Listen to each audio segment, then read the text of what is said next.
নমস্কাৰ ষ্টাডি ট্ৰিপিৰ নতুন এটা ভিডিঅ'লৈ আপোনালোক সকলোকে পুনৰবাৰ স্বাগতম জনাইছোঁ। আশা কৰোঁ সকলো ভালে আছে আৰু পঢ়া শুনা কৰি আছে। আমি যোৱা ভিডিঅ'সমূহত আপোনালোকলৈ মোৱামৰীয়া বিদ্ৰোহ কোনে কৰিছিল বা সেই মোৱামৰীয়া সমাজখন বা সত্ৰ কিদৰে সৃষ্টি হৈছিল বা কোন ৰজাৰ দিনত মোৱামৰীয়া বিদ্ৰোহৰ আৰম্ভণি হৈছিল বা সামৰণি পৰিছিল বা এই মোৱামৰীয়া বিদ্ৰোহৰ প্ৰধান কাৰণসমূহ কি কি আছিল সকলো আমি আপোনালোকলৈ বিশ্লেষণ আগবঢ়াইছোঁ। আজি আমি এই মোৱামৰীয়া বিদ্ৰোহৰ ফলাফলসমূহৰ ওপৰত এটি আলোচনা আগবঢ়াম। আশা কৰিছোঁ আপোনালোকে ভিডিঅ'টো শেষলৈকে চাব আৰু যদি ভিডিঅ'টো চাই ভাল লাগে এনে ধৰণৰ ভিডিঅ' পাই থাকিবৰ বাবে আমাৰ এই ইউটিউব চেনেলটো ছাবস্ক্ৰাইব কৰি দিব আৰু বন্ধু বান্ধৱীলৈ এই ভিডিঅ'সমূহৰ লিংক শ্বেয়াৰ কৰি দিব। আমি যদি মোৱামৰীয়া বিদ্ৰোহৰ ফলাফলসমূহ চাওঁ তেতিয়া আমি সেই ফলাফলসমূহক তিনিটা ধৰণেৰে বিভক্ত কৰিব পাৰোঁ। আমি তাৰে প্ৰথমটো আলোচনা আপোনালোকলৈ আগবঢ়াইছোঁ, সেয়া হৈছে ৰাজনৈতিক ফলাফল। এই যি মোৱামৰীয়া বিদ্ৰোহ সেই বিদ্ৰোহৰ আটাইতকৈ প্ৰভাৱ পৰিছিল ৰাজনৈতিক দিশত। এই বিদ্ৰোহ এদিন বা দুদিন বা এমাহ জোৰাকৈ হোৱা নাছিল। এই বিদ্ৰোহ সম্পূৰ্ণ তিনিটা দশক জুৰি হৈছিল। সম্পূৰ্ণ তিনিটা দশক জুৰি বিদ্ৰোহ হৈছিল। কেতিয়াৰ পৰা কেতিয়ালৈকে হৈছিল বা কোন ৰজাৰ দিনৰ পৰা কোন ৰজাৰ দিনলৈকে হৈছিল আমি যিহেতু আপোনালোকক আগৰ ভিডিঅ'সমূহত জনাইছোঁ, যদি মনত আছে কমেণ্ট কৰি জনাব বুলি আশা ৰাখিছোঁ। এই তিনিটা দশকত আহোম ৰাষ্ট্ৰযন্ত্ৰ আৰু আহোমৰ ৰাজ্য চেদেলি ভেদেলি কৰি দিছিল।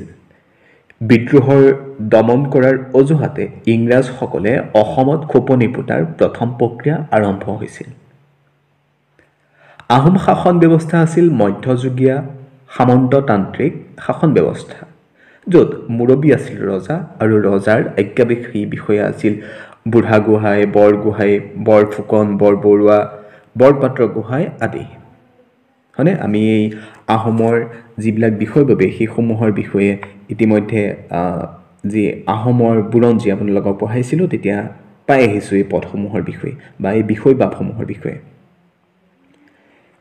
আমি কি পালোঁ এতিয়া যে য'ত মুৰব্বী কোন আছিল ৰজা আৰু ৰজাৰ আজ্ঞাবহী কিছুমান বিষয় আছিল, সেই বিষয়াসমূহ বিভিন্ন উপাধিৰে চিনাক্ত বা নামাকৰণ কৰা হৈছিল, যেনে বুঢ়াগোহাঁই, বৰগোহাঁই, বৰফুকন, হয়নে? আমি ইতিমধ্যে পাইছোঁ। কিন্তু ৰজাৰ দুৰ্বলতাৰ সুযোগ লৈ এনেধৰণৰ মন্ত্ৰী বিষয়াবোৰ মাজে মাজে শক্তিশালী হৈ উঠিছিল আৰু তেওঁলোকে ব্যক্তিগত স্বাৰ্থত নিজ ইচ্ছাৰে কাম কৰিবলৈ লোৱাত প্ৰজাৰ মাজত অশান্তিৰ সৃষ্টি হৈছিল আৰু প্ৰজাৰ আস্থা লাহে লাহে আহোম শাসনৰ ওপৰত নোহোৱা হৈছিল। তেতিয়া বহুতে কি কৰিছিল, জীৱন আৰু নিৰাপত্তাৰ খাতিৰতে বিদ্ৰোহী বাহিনীত যোগদান দিছিল। সেই মোৱামৰীয়াসকলৰ লগত যোগদান দিছিল মোৱামৰীয়া বিদ্ৰোহত। কিন্তু মোৱামৰীয়াসকলৰ মাজতো কোনো শৃংখলিত শাসন ব্যৱস্থা গঢ় লৈ উঠা নাছিল, যাৰ বাবে ক্ষমতালৈ আহি তেওঁলোকৰ মাজত অৰিয়া-অৰিহে আৰম্ভ হৈছিল। তদুপৰি মোৱামৰীয়াসকলে নতুন শাসন ব্যৱস্থা এটাৰ প্ৰৱৰ্তন কৰিব পৰা নাছিল। সেই পুৰণি যি আহোমৰ শাসন ব্যৱস্থা তাৰ বাদে তেওঁলোকে নতুনত্বত একো আনিবই পৰা নাছিল শাসন ব্যৱস্থাত, আৰু কোনো নতুনত্ব নেদেখাৰ বাবে ৰাজতন্ত্ৰৰ ওপৰত প্ৰজাৰ আস্থা দিনক দিনে কমি আহিছিল।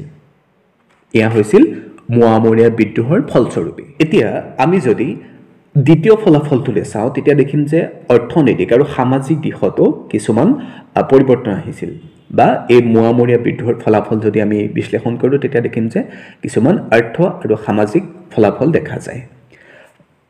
মোৱামৰীয়া বিদ্ৰোহে অসমৰ আৰ্থিক আৰু সামাজিক দিশতো বাৰুকৈ প্ৰভাৱ পেলাইছিল।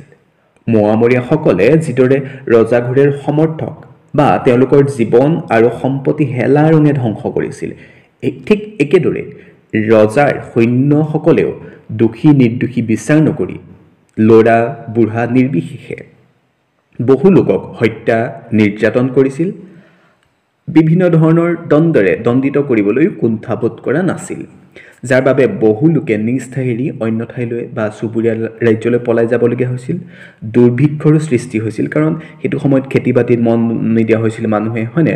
যিবিলাকৰ খেতি বাতি আছিল বা বিভিন্ন ধৰণৰ কামত নিযুক্ত আছিল তেওঁলোকে সেইসমূহৰ পৰা আঁতৰত থাকিবলগীয়া হৈছিল বিদ্ৰোহৰ সময়ছোৱাত, যাৰ ফলত দুৰ্ভিক্ষত ভুগিব লগা হৈছিল। কথিত মতে বৰগোহাঁই সৈন্য বাহিনীয়ে যুদ্ধত ব্যৱহৃত হোৱা ঘোঁৰা, হাতী আদি মাৰি খাইহে জীয়াই থাকিবলগীয়া হৈছিল। ইমানেই দুৰ্ভিক্ষই দেখা দিছিল যে যুদ্ধত যিবিলাক ব্যৱহাৰ কৰা হাতী ঘোঁৰা আছিল সেয়াকে মাৰি খাইহে কি হৈছিল বৰগোহাঁই সৈন্যবাহিনী জীয়াই থাকিবলগীয়া হৈছিল শুনা কথা কথিত কথা মানে হয়নে আৰু মোৱামৰীয়াসকলৰ এটা বৃহৎ সংখ্যক খেতিয়ক হোৱাৰ লগতে ব্যৱহাৰিক শিল্পকৰ্মতো পাৰ্গত আছিল মোৱামৰীয়াসকল কি আছিল খেতিয়ক আছিল আৰু বিভিন্ন শিল্পকৰ্ম তেওঁলোকে পাৰ্গত আছিল কিন্তু এনে দক্ষ বা পাৰ্গত লোক সকলৰ মৃত্যুমুখত পৰিছিল হয়নে যাৰ বাবে চিৰকাললৈ ঘূণীয়া হৈছিল বা মৃত্যুমুখত পৰিছিল বা কিছুমান চিৰকাললৈ ঘূণীয়া হৈছিল যাৰ বাবে অস্ত্ৰ শস্ত্ৰৰ লগতে অন্যান্য উৎপাদনো কমি আহিছিল আৰু ই দেশৰ অৰ্থনীতিটো কুপ্ৰভাৱ পেলাইছিল আৰু আমি যদি মোৱামৰীয়া বিদ্ৰোহৰ কাৰণসমূহ চাওঁ তেতিয়া দেখা যায় যে যি হিন্দু ধৰ্মৰ ব্ৰাহ্মণ্যবাদ আৰু মহাপুৰুষীয়া বৈষ্ণৱ পন্থাৰ এক বিভেদ আছিল হয়নে সময়ে সময়ে শাসকসকলেও বৈষ্ণৱবাদী মহাপুৰুষীয়া সম্প্ৰদায়সমূহত সত্ৰ আৰু তেনেবোৰ সত্ৰৰ শিষ্যসকলৰ প্ৰতি কি হয় পক্ষপাতিত্বমূলক আচৰণ কৰা দেখা যায় হয়নে কিন্তু এই বিদ্ৰোহৰ ফলত কি হৈছিল বিভেদমূলক আচৰণ হ্ৰাস কৰাতকৈ বৃদ্ধিহে পাইছিল দুইটা পক্ষৰ মাজত কি হৈছিল বিভেদ যি আছিল যে হিন্দু ধৰ্মৰ বা মহাপুৰুষীয়া বৈষ্ণৱ পন্থাৰ যি বিভেদ আছিল এই মোৱামৰীয়া বিদ্ৰোহৰ ফলত সেই বিভেদমূলক যি আচৰণ সেয়া হ্ৰাস পোৱা নাছিল সেয়া বৃদ্ধিহে পাইছিল যাৰ ফলত সামাজিক বিচ্ছিন্নতা অধিক বৃদ্ধি হৈছিল তেনেদৰে ৰজাঘৰীয়া সামৰ্থকে মোৱামৰীয়া সত্ৰবোৰৰ ওপৰত হকে বিহকে অত্যাচাৰ কৰিছিল তাৰ বিপৰীতে মোৱামৰীয়া বিদ্ৰোহীসকলে ব্ৰাহ্মণ্য সত্ৰকো ধ্বংস কৰিছিল ইয়াৰ পৰা এইটোৱে বুজা যায় যে যি এটা সমস্যা মূল এটা কাৰণ আছিল যে হিন্দু ধৰ্মৰ যি ব্ৰাহ্মণ্যবাদ আৰু মহাপুৰুষীয়া যি বৈষ্ণৱ পন্থা সেই তাৰ মাজত যি বিভেদ আছিল মোৱামৰীয়া বিদ্ৰোহৰ কাৰণেই এটা আছিল আমি যদি কাৰণসমূহ বিশ্লেষণ কৰোঁ তেতিয়া দেখা যায় যে এই দুটা পন্থাৰ মাজত এটা বিভেদ আছিল যাৰ ফলত মোৱামৰীয়া বিদ্ৰোহ সৃষ্টি হৈছিল কিন্তু এই মোৱামৰীয়া বিদ্ৰোহে সেই বিভেদ হ্ৰাস কৰা নাছিল বৰঞ্চ বৃদ্ধিহে কৰিছিল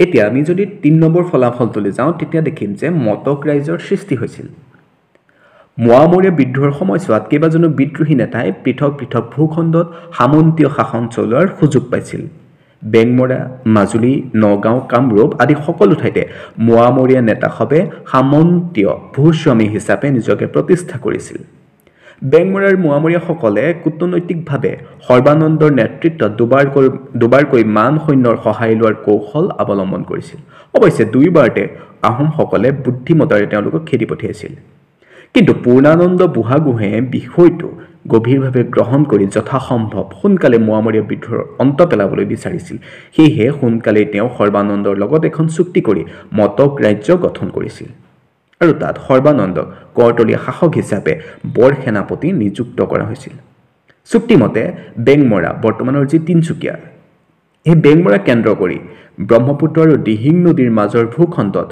নতুন মটক ৰাজ্য গঠন কৰিলে সৰ্বানন্দই বছৰেকীয়া কৰ হিচাপে আহোম ৰজাক হাতীৰ দাঁত আৰু মুগাৰ কাপোৰ সোধাবলৈ প্ৰতিশ্ৰুতি দিয়ে মোৱামৰীয়া বিদ্ৰোহৰ সৰ্বনাশী প্ৰতিক্ৰিয়াই অসমক ভয়ংকৰভাৱে ভৱিষ্যতৰ মুখলৈ ঠেলি দিছিল অসমখন ভয়াৱহ মানৰ আক্ৰমণত সম্পূৰ্ণৰূপে ক্ষতবিক্ষত হৈ গৈছিল আৰু অসমক তেনে বিপদৰ পৰা ৰক্ষা কৰাৰ চলেৰে পুনৰাই আৱিৰ্ভাৱ হৈছিল ব্ৰিটিছসকলৰ যাৰ সৰ্বনাশী গ্ৰাসৰ পৰা ভাৰতবৰ্ষৰ কোনো এখন ৰাজ্যই পৰিত্ৰাণ পোৱা নাছিল মানে আমি যদি এই ফলাফলসমূহ বিশ্লেষণ কৰোঁ তেতিয়া দেখা যায় যে মোৱামৰীয়া বিদ্ৰোহৰ ফলাফল অতিকে ভয়ংকৰ আছিল আজিলৈ আজি আমি আপোনালোকক সেই যি মোৱামৰীয়া বিদ্ৰোহৰ ফলাফলসমূহ তিনি ধৰণেৰে আপোনালোকক বিভক্ত কৰি বিশ্লেষণ আগবঢ়াবলৈ চেষ্টা কৰিলোঁ আশা কৰিলোঁ আপোনালোকে ভিডিঅ'টো চাই ভাল পালে যদি ভাল পালে পুনৰ কওঁ আমাৰ এই ইউটিউব চেনেলটো ছাবস্ক্ৰাইব কৰি দিব যাতে